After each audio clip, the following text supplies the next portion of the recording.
Welcome to Board Game Barrage. It's time for another 5 minutes of fun. Hey everyone, welcome back to Board Game Barrage. You're here with Jeff today, and today we're going to be doing another 5 minutes of fun segment, and today the game is Dark is the Night. Dark is the Night is a Kickstarter game brought out by Ape Games. It is solely a two-player game. There's no expansions, it's just for two. It takes 5 to 15 minutes to complete, and it's for anyone ages 10 and up. So the object of the game is pretty simple. One player is going to take the role of a hunter, and the other player is going to be hidden around the campsite, which is the board, as honestly, it looks like a deer, but it's just the monster. You don't really know what it is. And the goal of both players is to launch a single attack which damages the other player, obviously, and whoever successfully launches that attack is the winner. It's a pretty simple game. There's a board that you move around. The monster moves around the outside. The hunter moves around the campfire. And the hunter has special little traps and arrows that she can use to try and figure out where this hidden beast is as it moves around the board. It's a really neat, quick game. I actually really like it. I will show you how to set it up and how to play. We'll do that right now. And then we'll come back here and I will give you my final thoughts. But obviously it's going to be pretty good because I'm doing a video of it. So let's go take a look. Alright everyone, so here is the basic setup for Dark is the Night. You got the board in the center there. The monster player is going to get this little dial, which obviously has the numbers from 1 to 12 on it in a circle, which correspond to around the board 1, 2, 3, 4, 5, 6, 7, 8, 9, 10, 11, 12. They're also going to get this token, which basically says if they have their one special power left that they can use. Once they use it, the token gets returned to the box. And this is the creature marker, which will mark if the creature is ever seen on the board around the outside. The hunter player will get the hunter miniature, which comes pre-painted. This was not me. I'm not that skilled. It comes pre-painted in the game. So they get this miniature to show where they are around the fire is where they can move. They're also going to get 4 different pogs to show when they use their special powers. They're also going to get 4 tokens for where they are placed around the board. And I'm going to explain what they all do. Basically, the game continues each round. First, the hunter will move. Then the monster will move.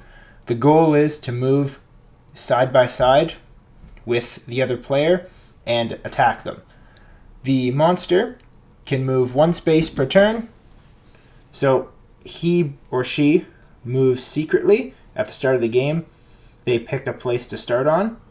So say they pick 10. The hunter would then pick a place to start. And then the game begins. The monster tells the hunter which area of the board he's in, not which number he's on. So 1, 2, and 3 is A. 4, 5, and 6 is B. 7, 8, and 9 is C. 10, 11, and 12 are D. So since the monster elected to start at 10, he would have to tell the hunter that he is in area D. Then the hunter makes the first move. The hunter can move 1 space, can't move diagonally. The monster can also move 1 space and just simply tracks it on the dial where they are. The monster can only attack out from the exact space it's in, 1 space outward. So for example, the monster starts on space 10. The monster can only attack this square. So if on the monster's turn he moved 1 space to here, he would not perform any sort of attack because there's nothing in this space. On the first turn for both players, neither player can use a token and neither player can attack. So all you can do is move. So that's the only thing that the monster can do besides cashing in their token, which is the monster on that turn can then, instead of moving 1 space, can move either 0, 1, or 2 spaces, but cannot move towards the hunter. So if he's here, he would have to move to 11 or 12. He can't move closer towards the hunter. So that's all that the monster can do. The hunter has a whole bunch of different things that she can do.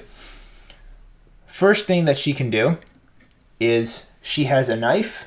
That's a free, basically it's an action that has an infinite amount of uses. Once she moves, she can stab into the darkness into an adjacent space, and if she hits the monster, she wins. So say she moves here, she can then attack 7 or 6 with a knife stab. She can't attack both. She has to declare which one she's attacking, and if she hits the monster, she wins. Her special tokens are, the first thing is the ham, the slab of ham. What that does is she can place the ham token anywhere around the board, and the monster immediately moves 1 space towards the ham in the closest route it would take to get there, and then the monster has to tell the hunter how many spaces away from the ham he is. So if, say, our friend here was on 10, he would have to move to 9 and then tell the hunter player that he is 1 space away from the ham. So that means that he's either at 7 or 9. And since he had to tell her at the start of the game, he started in D, she knows that he's at 9. So then she can use that info to try and trap him and guess where he's going to go. So that's the ham. The next token that she has is the bell trap. Now the bell trap, it's a one-time use. She pays the chip, obviously. She puts this on the board anywhere in the monster zones, and it stays there for the remainder of the game until the monster passes through it. Once he moves onto it, it breaks, and he is revealed for that turn. So he's there. After he moves again, the token's removed because you don't know which way he went, and the game continues as normal. The last 2 tokens that she has are arrows that can be flamey arrows. Now the way these work is they count as a ranged attack against a darkness space, but if she shoots through the fire, the campfire in the center, she has the option of turning it into a flamey arrow. So I'll explain the difference. A regular arrow is a one-time use. It shoots through. If the monster is in that zone, she wins. She hits him and kills the monster, and she's the winner. She can shoot any way she wants. She can shoot down to here, up to here, or to 9. So alternatively, if just say she started here and she moved to here, she can shoot into 8, 10, 6, or 2.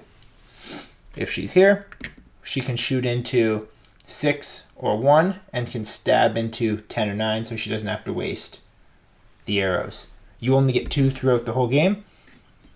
But if she shoots through the fire, she has the option of making it a flamey arrow. What a flamey arrow does is it lights up this space for the rest of the game, so that if the monster ever moves into it or through it, he has to reveal that he was there or is currently there.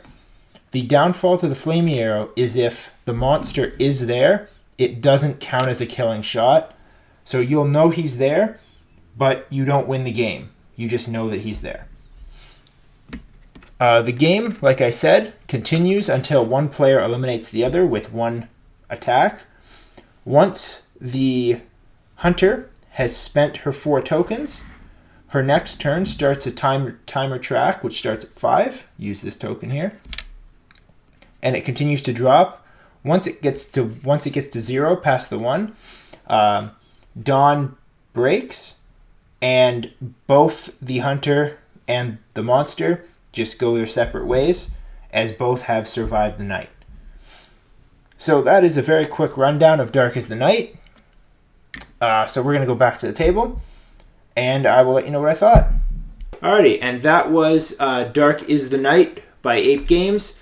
Like I said in the intro, pretty quick 2-player game. Not a whole lot of things to learn or to teach somebody, but there's enough strategy involved where you have to know when to use your tokens as the hunter and where to move and how to stay out of sight as the monster or the deer. That is what I think it is. But like I said, really good game. Quick and easy, not that hard to learn. I like it. I give it 2 thumbs up. So that was Dark is the Night by Ape Games. I will leave a link for its Kickstarter page in the description below, and you can contact them if it sounds like a game you like. Thanks so much for watching, guys, and we'll see you next time. Thank you so much for watching our video. For more, you can visit our channel for weekly updates or subscribe below. Thanks again!